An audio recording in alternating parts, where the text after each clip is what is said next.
How to fix Instagram message request problem on Android or iOS phone. Hello guys, in today's video I'm gonna show you how to fix this problem easy and quick.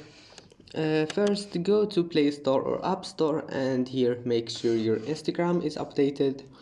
Just see if there is any update here and then click on it. Maybe you'll find here an update, and this one will help you to fix your problem.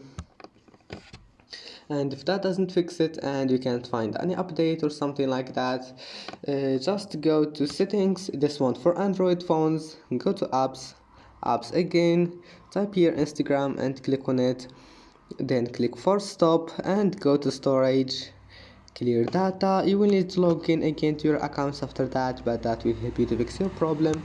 Then go to permission and give it all of those permissions here, and make sure background data is allowed. And that's it. Don't forget like, and see you in the next video.